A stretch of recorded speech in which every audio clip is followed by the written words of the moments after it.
Salut Benoît. Salut Louis. Je suis content de te retrouver cette semaine. Moi également. Je suis allé rue du Bac à Soldes et je voulais vraiment trouver un film de science-fiction et du coup je suis tombé sur ce film Alien. Ah, le classique des classiques. Director's Cut en effet, et bon, légèrement plus courte pour des raisons commerciales, sorti au début des années 2000, mais bon, le vrai Director's Cut, pour Ridley Scott, c'est celui qui est sorti en 79, l'original. Alors avant que je le re-regarde, est-ce que tu peux un peu me rafraîchir la mémoire et m'en reparler un petit peu ? C'est l'histoire du vaisseau, en effet, le Nostromo, qui est en dérive, en effet, avec l'équipage qui est en hyper-sommeil. Et l'ordinateur de bord, en effet, reçoit un message de détresse d'une balise sur une planète. Et quand c'est comme ça, en effet, il faut aller secourir ou aller voir ce qu'il y a sur place. Une partie de l'équipage va sur la planète. Un des membres, à savoir John Hurt ou Kane, est infecté par ce qui se trouve en effet dans un des œufs qui se trouve sur la jaquette. Et en effet, on le ramène au sein du vaisseau. Le problème, c'est qu'en effet, il est infecté et il contient une créature, on va le découvrir assez vite, créature qui va causer quelques dégâts et quelques soucis à l'équipage.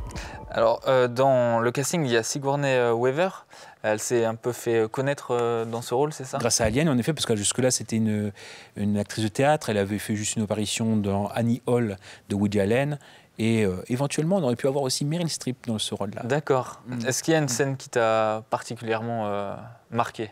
Pour moi, justement, c'est la scène phare, en effet, l'arrivée de l'alien dans le vaisseau, qui est celle du repas, en effet, où Kane, infecté, en effet, jusque-là, on pense qu'il est sorti d'affaire, mais d'un seul coup, il commence à avoir quelques petits gargouillis au ventre. En effet, la créature sort. Pour moi aussi, il y a l'anecdote aussi que les autres membres du casting, certes, savaient à peu près ce qui allait arriver, mais pas dans quelles conditions. Et ce qui fait qu'on a par exemple, les jaillissements de sang, etc., qui arrivent au visage des actrices, notamment, je pense à Veronica Cartwright. Et en effet, quand on voit les cris d'angoisse, c'est vraiment les cris de l'actrice, c'est pas les cris du personnage. Et je pense aussi à notre acteur, Yaphet Kotto, qui a mis quelques heures en rentrant chez lui à se remettre. Il n'a pas parlé, sa femme a dit il a été muré dans le silence. Alors du coup, c'est une scène aussi terrifiante, autant terrifiante sur le tournage qu'au visionnage finalement. C'est ça, voilà.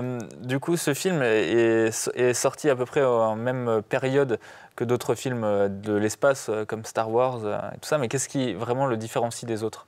Alors, en effet, faut penser à ça. Tu fais très bien de parler de Star Wars, puisque l'idée, c'est qu'avec le succès de Star Wars, tous les films les scénarios qui se roulaient dans l'espace ont quasiment été signés. Il fallait profiter, surfer sur la vague. Et pour ce qui est d'Alien, c'est vraiment un des premiers films où on a une héroïne.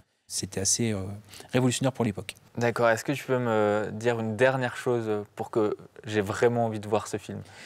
C'est une des phrases où quand les gens ont fait des scénarios, des scénaristes ont voulu, quand les scénaristes ont voulu vendre ce film, c'était l'idée de résumer en Les Dents de la Mer, mais dans l'espace. D'accord. Et donc, en effet, il y a une économie de moyens. C'est-à-dire que c'est vrai que pour Les Dents de la Mer de Spielberg, il y avait l'idée qu'il ne fallait pas montrer trop le requin trop tôt. Bon, après, on sait que c'est parce qu'il y a eu des problèmes mécaniques sur le plateau que l'arrivée du requin a été repoussée à l'écran.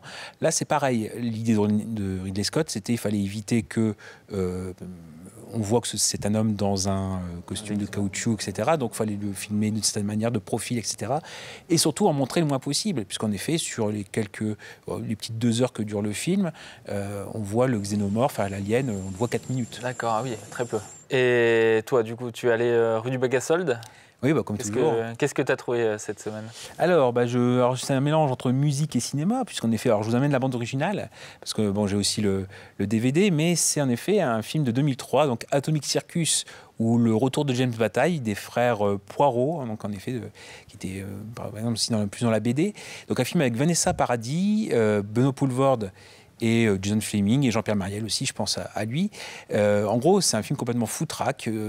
Quand c'est sorti, les studios qui l'ont produit ne savaient pas comment vendre le film.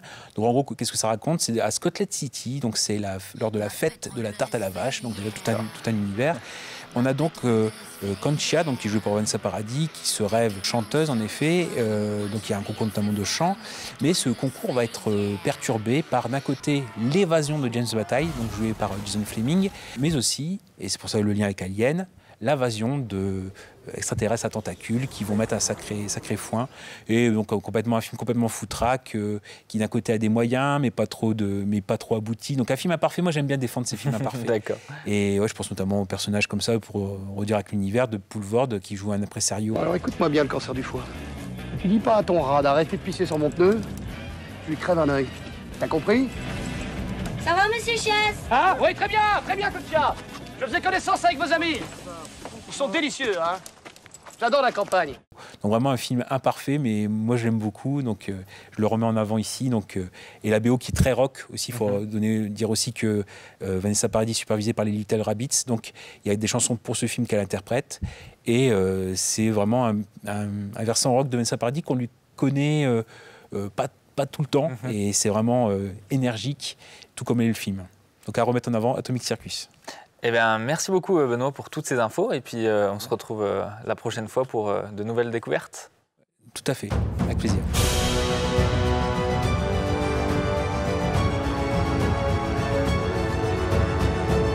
Retrouvez dès à présent Benoît dans son podcast Ciné Tu l'as vu, disponible sur les plateformes de streaming audio.